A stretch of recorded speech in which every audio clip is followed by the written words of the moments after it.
Thanks for checking out the Brad and John Show podcast. This segment of the show is brought to you by John Combest's book, Stalking, Harassment, Internet Trolling, A Guide to Recovering and Rebuilding After Online Attacks. It's a great reference if you've ever been the unfortunate target of a social media attack. It's available on Amazon. Just search John Combest. That's C-O-M-B-E-S-T, John Combest, and the book will show up in your search results. Now it's time for another segment of the Brad and John Show. Can you handle it? It's me, Egbert, once again. I'm the new owner of this station. I went out and hired the best talk radio consultant, Jeff Allen from News Talk STL, and told him to hire the worst talent he could find. Jeff did exactly as I told him. Ladies and gentlemen, here are Brad and John. Boy, that Jeff Allen, if he says we're the worst, we are the worst, right? You know, that's your call, Brad. I don't really know. That is John Combest. You can check out his site every single day, John Combest, C-O-M-B-E-S-T, johncombest.com. As previously mentioned, I'm going to hit a button here, and I'm going to do this, and hopefully this is going to go on the air here. I'm going to hear a dial tone here in a minute, or that ring. There's a ring, and hopefully Steve Ehlmann should answer the phone. Good morning. Morning, Steve. Brad Hildebrand. How you doing? I'm good. You're the first person I'm talking to. So I feel honored. Okay. We talked about this on the air a couple weeks ago, and matter of fact, when I talked to you off air yesterday, it's Buchanan County that also did the same thing. This revolves around the marijuana tax, which was sort of somewhat not properly outlined in the constitutional amendment. Would I be safe to say that? Definitely. I mean, the larger issue here is just this whole thing about putting things in the Constitution. You know, if this could have been offered as a statutory change, and then if it was some problem with it, it could have been addressed by the legislature this year. But once you put it in the Constitution, it's there until the people vote on it again. Right, and it has to be amended by a public vote. Isn't that what it has to be? Exactly. Yes. Exactly. So, and the interesting thing, of course, is the industry was the one who wrote it, and they didn't write it clearly, so they've got to live with it now. Now, what we're talking about is when you go into your local marijuana store, in this case, one of the St. Charles County stores, you pay the state sales tax, the regular state sales tax. You pay a 6% state marijuana tax. If, like, let's say the facility is located in O'Fallon or St. Peter's or Wentzville, you pay a 3% sales tax. And the issue was the marijuana places were saying you shouldn't pay the county sales tax because you're paying the muni sales tax. Wasn't that what the holdup was? That's correct, and it's based upon the idea that is very common in state statutes when it comes to zoning, and zoning was a big part of this, of course, because that kind of determined where it could be and so forth, and who could decide. So zoning was a part of their amendment, and when it comes to zoning, it's very clear in the past that. The county has zoning authority in the whole county until it becomes part of a municipality, and then our zoning authority stops and the city takes over zoning.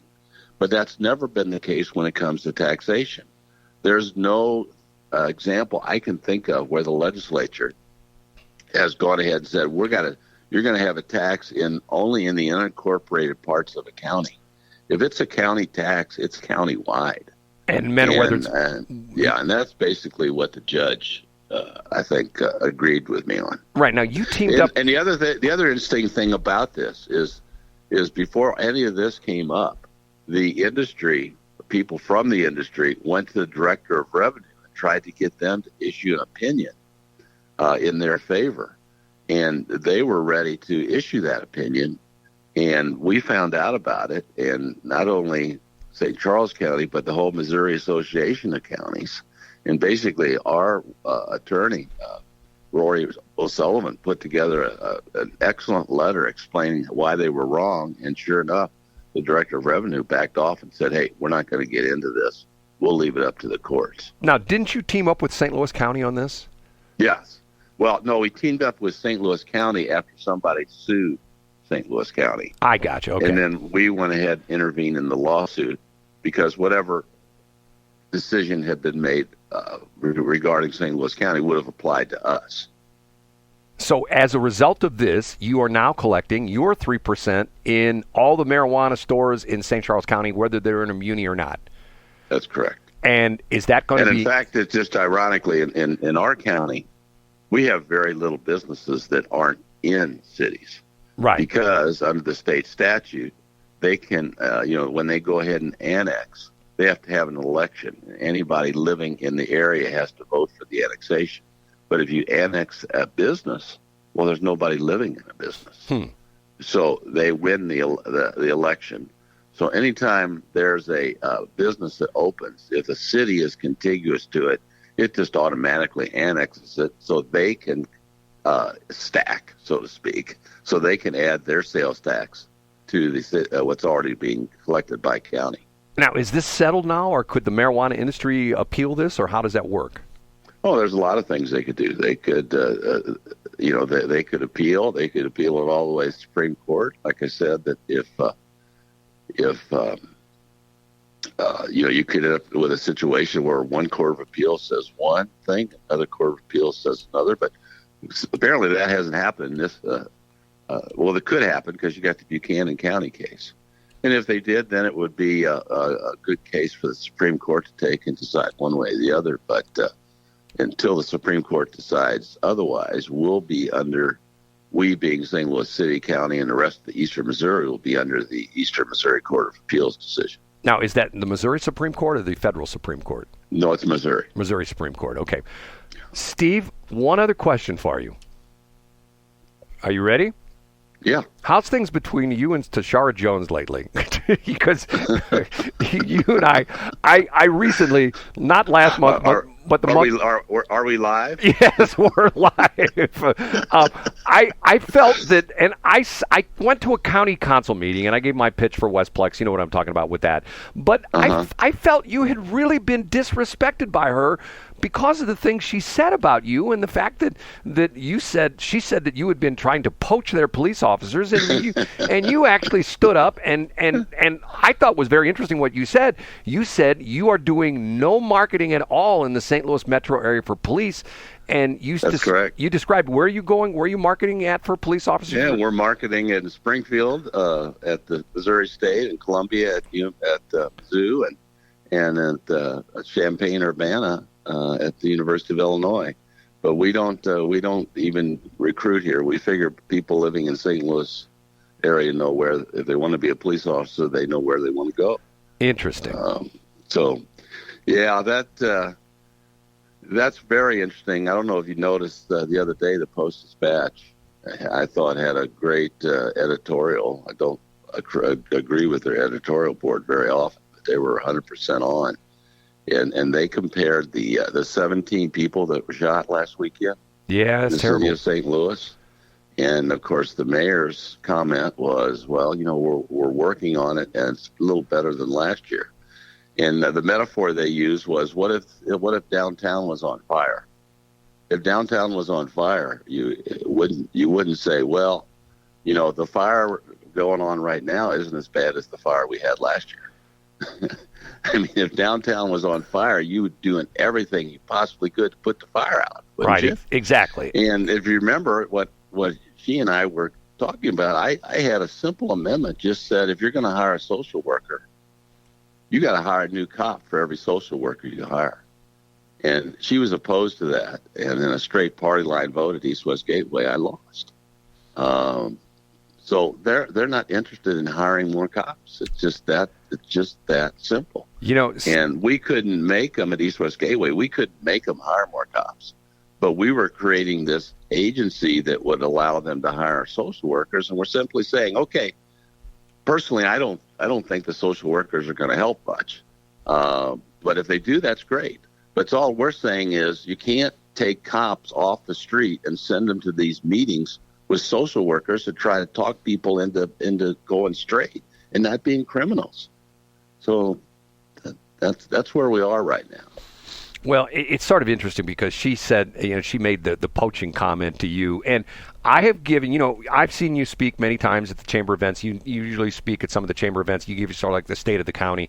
And I've heard you say this on other radio stations, and I'm just going to let you say it. You say there's two things that people want when they look to move into an area. And those two things are? Good schools and safe neighborhoods. And it's that simple, and once again, I mean, when you said that the first time I heard it, I thought to myself, you know what? That is so simple. Sometimes, you hear these long explanations of how we can change things, and you see the professors that write these multi-pages things.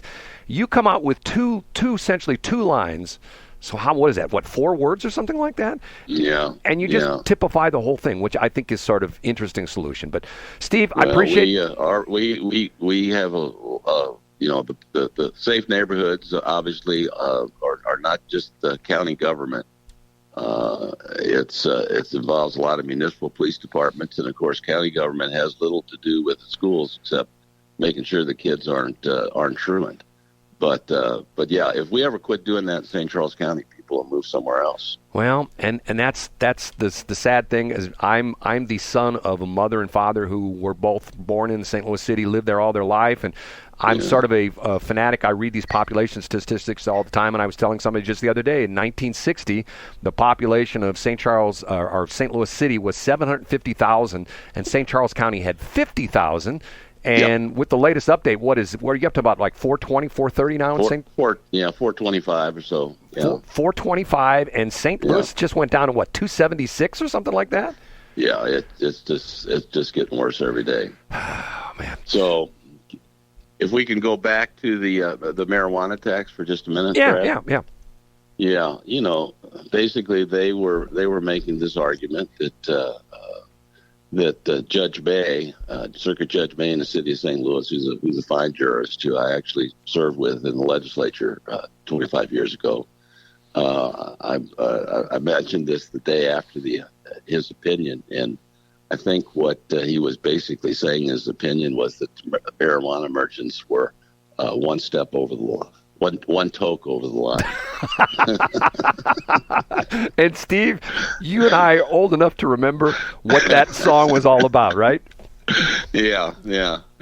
Steve, can I tell you your story? You told me a story once. Can I tell you this? Can you tell me the dating story real quick? Remember, you told me this story. Remember, you told me about you were dating before you were married. You were dating somebody, and you went in St. Louis County to pick up a date. Oh yeah. Yeah. I met her at a wedding and asked her if she'd like to go out. She said sure. So I went and picked her up at her parents' home in Kirkwood. We walked to the door, and she did have a good sense of humor. But I walked to the door, and she opened the door, and she looked past me, and she said, "Is that you? How did you get here?" I said, "That's my car's parked out on the street." She said, "You're from St. Charles County, and you don't have a pickup truck?" I thought that was a great line. Yeah, it was. Yeah. It was a long time ago. Now we have other neighbors of ours who perhaps are the butt of the same joke. Yeah, I hear you there. Steve, thank you again. I think you do a great job. And quite honestly, I can't believe you hired that Kevin Clean guy, but everybody has one of their weaknesses, right? Okay, man. Talk to you later. Bye-bye. What do you think, John? Great, insightful comments about the industry as it relates to cannabis, and also a continuation of controversial comments about Tishaura Jones. Well, here's where Steve and I differ. Matter of fact, I'm not yet ready to announce what I'm trying to do with this, but I am essentially, you and I are to a large degree marketing kind of guys, okay? You did it through comms guy and stuff like that, and you still do it with what you're doing. Obviously, with the radio station, we're advertising and marketing businesses and things like that. One of the things that and this is where Steve Ehlmann and myself and Mike Ehlmann disagree. They are both on East-West Gateway, which is, what do you call that, like a quasi-governmental agency? Isn't that what that is, Yeah, that's exactly what I would call it, yeah. And essentially, they're responsible for getting federal money and sending it to this county, that county, stuff like that. I essentially am saying, forget about the city of St. Louis. And because when you travel, and this has happened to me recently, like not even traveling, when I sometimes do business on the phone with people from other cities, and they go, "And where do you live?" St. Louis. "Oh my God, are you safe?" Yeah, of course.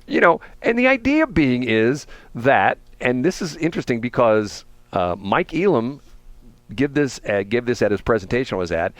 He told the story about when he joined the Navy, before they graduated from basic training, they had to do one thing. They had to do a 200-yard swim. And it didn't matter what kind of stroke you did. They didn't care if you did it on your back, if you did dog paddle. They didn't care. You had to swim 200 yards. And the reason for that was, since you're in the Navy, if you're on a ship and the ship goes down, you need to get 200 yards away from the ship. Otherwise, the ship is going to suck you down as it goes underwater. Okay? So the idea being is, I've started taking that same analogy that what St. Charles County, Franklin County, Warren County, Jefferson County needs to do is establish themselves as independent areas and not part of the St. Louis Metro, because the idea being is, let's be honest with you, be honest with people, the city of St. Louis is sinking. I mean, it's and the crazy thing is, when this whole thing came out with him and Tishaura Jones, this was a big news item because of the fact that they sort of went toe to toe. And the interesting part of this is, this was part of the East-West Gateway Crime Summit that they had, and Tishaura Jones was essentially like, we don't have a problem. Things are great. She didn't say that, but that was the attitude she has. And everybody around her is going like, hold on a minute. And once again, East-West Gateway has people like, Steve Ehlmann and Mike Ehlmann, and I think almost all the counties. And we're talking East-West Gateway, we're talking, I believe that's the MSA counties, which are 16 counties, which as far as the MSA, that stands for Metropolitan Statistical Area, which is the government uses. And when they say the metropolitan area is these counties. And St. Louis, I used to know them off the top of my head, but in Missouri it's... Sure, we get what you're saying. St. Louis City, St. Louis County, the collar counties, okay? And essentially, and they're right. So my pitch is, let's not say, hey, we're in St. Charles County. We're the Westplex. And once again, the statistics is, if you take the Westplex numbers right now, if you took just Westplex cities of St. Charles County, St. Charles, St. Peters, all the ones that are there in the old Golden Triangle, it's the 47th largest city in the country. It's between Tulsa and Minneapolis. And people don't look at it that way. They it's St. Charles County. So your pitch, Brad, is that the Westplex is actually 200 yards away from St. Louis City, from being sucked in under the undertow. The only quibble I would make with you, Brad, first of all, I agree with you in principle, is that I don't think the city of St. Louis is sinking. I think it's sunk.